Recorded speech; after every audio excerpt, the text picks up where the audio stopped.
Imagine not being able to reach for something that is in your range, or not having the ability to fully open your mouth, or not being able to turn your neck to look at something. Imagine being imprisoned in a body of stone.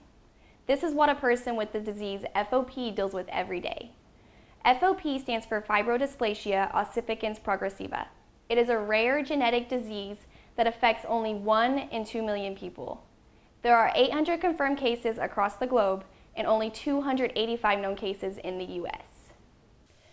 FOP, also known as Stone Man disease, is one of the most disabling genetic conditions known to medicine. It is a disorder in which bone gradually replaces the muscles, tendons, ligaments, and other connective tissues. Bridges of extra bone develop across joints, progressively restricting movement and forming a second skeleton that imprisons the body in bone. Because of the bone formation around the rib cage that restricts expansion of the lungs, it causes difficulty breathing.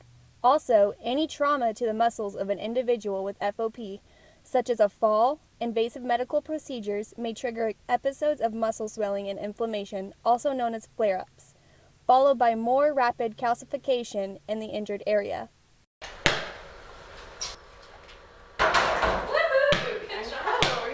Zip Gordon is an 8-year-old boy in the 2nd grade. He was diagnosed with FOP at the age of 4 and saw 42 doctors before he was diagnosed. His parents, Amy and Jacob Gordon, and sister, Arlie, have kept a positive attitude through his diagnosis of FOP. Amy Gordon tries to let Zip live as normal of a life as possible and is very proud of the way he is adapting to this disease.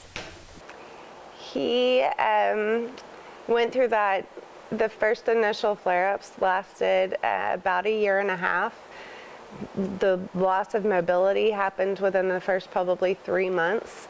And so we've been in a quiet space for about 2.5 years now without any flare-ups, knock on wood. And it could come back when I give him a bath tonight. There could be a new flare-up there, but it hasn't progressed and a losing of mobility since that initial onset. So he's pretty accustomed to how his body moves now, and so are we. So until there's a change in that, we're pretty comfortable with it. Zip doesn't let this disease control every aspect of his life. He enjoys many activities such as video games and playing the drums.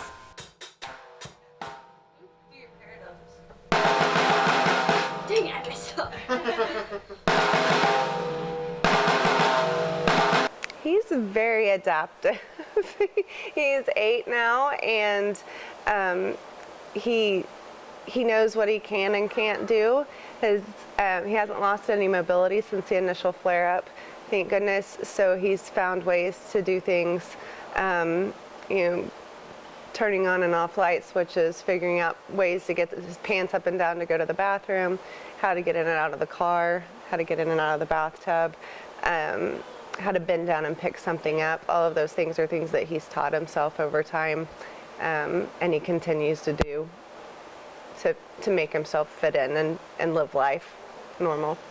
Dr. Frederick S. Kaplan is the Isaac and Rose Nassau Professor and Chief of Orthopedic Molecular Medicine at the Perelman School of Medicine at the University of Pennsylvania.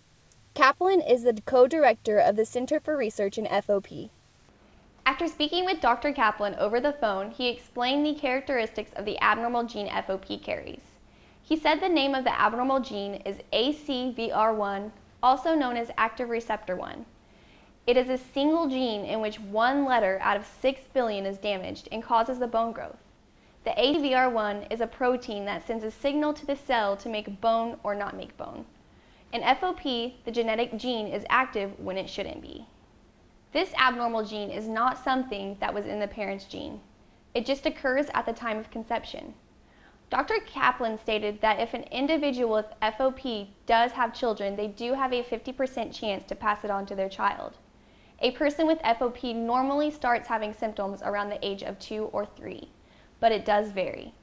And there are different degrees of severity with FOP. The average lifespan of FOP is around the age of 40, but this also varies.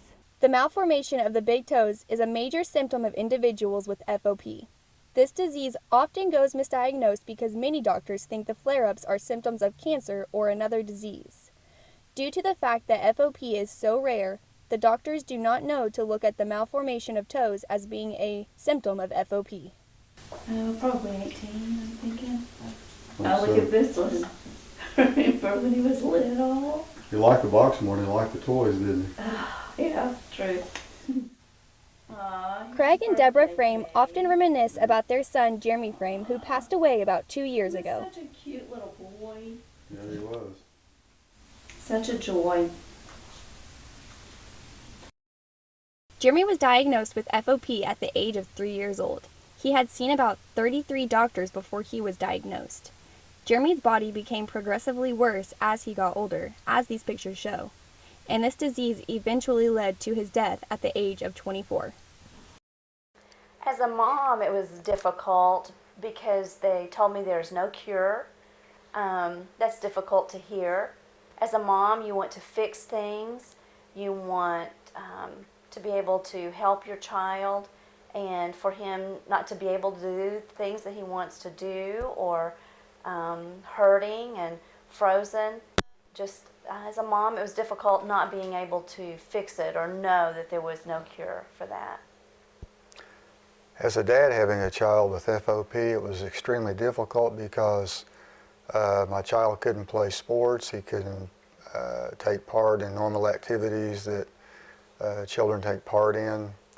And of course, having to see him suffer and then finally to die, that was extremely painful. Craig and Deborah Frame are hopeful that research will find a cure for this horrific and painful disease so parents will not have to go through what they went through. Dr. Kaplan says they are closer to finding the cure now than they were 10 years ago. There is a new clinical trial for patients with FOP.